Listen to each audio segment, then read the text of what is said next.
మన పాపాలను క్షమించే అధికారం, మన పాప శాపాలను క్షమించగలిగిన దేవుడు ఒక్కడే. ఆయన పేరే నజరేయుడైన యేసు. ఎందుకనంటే ఆయన పరిశుద్ధుడు. ఆయన సర్వ మానవాళి పాప పరిహారార్థమై ఈ లోకానికి వచ్చిన ఏకైక రక్షకుడు ఆయన ఒక్కడే. మన పాపాల కోసం కలువరి శిలువలో యాగమైన దేవుడు కనుక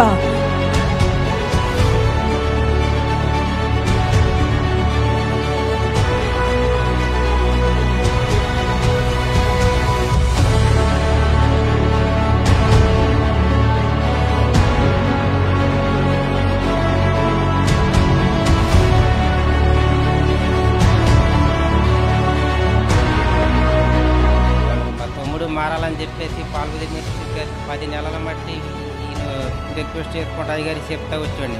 దేవుడు త్రాడు పాడుతాను విడుదల కలిగించాడు. ఎక్కడ కూడా పరిశుద్ధాత్మ అనేది నన్ను తాకలేదు. దేవుని ఆత్మ నా మీద కుంపరింపబడింది. ప్లస్ కళల ద్వారా కూడా వాక్యం ద్వారా మాట్లాడటం అనేది ఈ పాల్గొని మినిస్ట్రీ గారికి వచ్చిన తర్వాతే జరిగింది. చేపించాం కామెర్లు అని చెప్పారు. పోయిన తైలాభిషేక ఆరాధన బాగా వేదనతో వచ్చి అక్కడ కూర్చొని మేము నీ చిత్తంలో ఉంటే మాతో మీరు మాట్లాడండి అని బలంగా ప్రార్థన చేసుకున్నాం. రత్నకుమారి రత్నకుమారి అని పిలిచారు. రత్నకుమారి, నీ కన్నీరును దేవుడు తుడిచి నీ బిడ్డను స్వస్థపరుస్తున్నాడు. నా కొడుకు మళ్ళీ బ్లడ్ టెస్ట్ చేసి అన్ని నార్మల్ రిపోర్ట్స్. పాపకు మ్యారేజ్ గురించి ప్రార్థన చేయమని దైవ సేవకులను అడగ్గా నేను కట్నం కూడా ఇవ్వనని నేను చెప్పాను. ఆ విధంగానే కట్నం కూడా లేకుండా కావాలని పాపం చేసుకున్నందుకు దేవుడికి దైవ సేవకులకి వందనాలండి. మా అయ్యంకుడి గారికి ప్రాణం బాగోపోతే హార్ట్ అటాక్ వచ్చిందంట. అప్పుడు పాలపృథ్వీ గారు ప్రార్థన చేస్తే తగ్గిపోయిందంట. నాకు పోయిన నెలలో జ్వరం వచ్చిందండి, ఫీవరు. అయితే ఫీవర్ వచ్చిన తర్వాత మొత్తం పెయిన్స్, బాడీ పెయిన్స్ వచ్చేసాయి బాగా. అసలు నడవలేని పరిస్థితి. హాస్పిటల్కి కూడా వెళ్ళాను. ఎండీని కూడా 4 ఎండీని కలిశాను. వాళ్ళు అన్నారు 5-6 నెలల వరకు అలాగే ఉంటుందమ్మా, నీకు అసలు తగ్గదు, నువ్వు దీనికి మెడిసిన్ లేదు, మంచిగా ఫుడ్ తీసుకోవాలి, రెస్ట్ తీసుకోవాలని చెప్పారండి. ప్రేయర్లో పాల్గొని అయ్యగారితో ప్రేయర్ చేసేటప్పుడు అయ్యగారు జస్ట్ నా కాళ్ళ మీద టచ్ చేసి ప్రేయర్ చేశారు. ఫ్రీగా నడుస్తున్నాను, నాకు ఎటువంటి పెయిన్ కూడా లేదండి. మా పిల్లకి ఒంట్లో వాడలేదండి, గుండె ఆపరేషన్ చేయాలన్నారండి.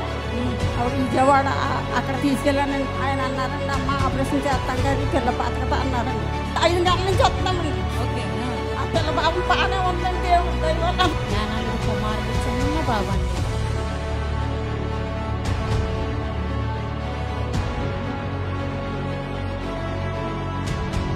అమ్మ ప్రేరాయలు ఉందిగమ్మా అంది.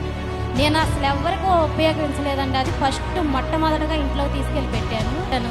నా ఇంట్లో కాదు, ఆ బాబు ముందు బ్రతికి శుభ్రంగా బయటపడితే నేను సాక్ష్యం చెప్పుకుందాం అనుకున్నానండి. ఆ బాబు పైకి వెళ్ళినప్పుడు కిందకే తిరిగిపోయినాయండి. బాబు రెప్పలు అరుస్తున్నాడు, బాగున్నాడు అన్నారండి. ఈ ప్రేరాయలు మాత్రమే ఆ బాబుని బ్రతికించిందండి ఆ రోజు.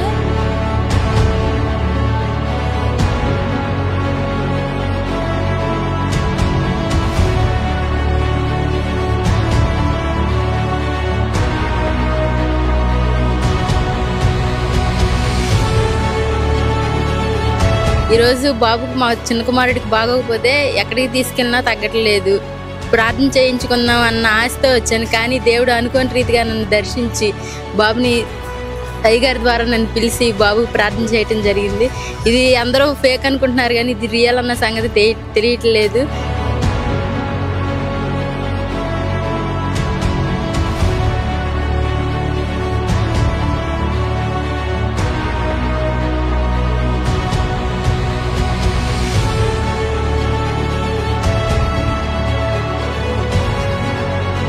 మేము గత 4 నెలల నుంచి వస్తున్నాం. ఇక్కడికి వచ్చి చూస్తే వాళ్ళకే అర్థమవుతుంది.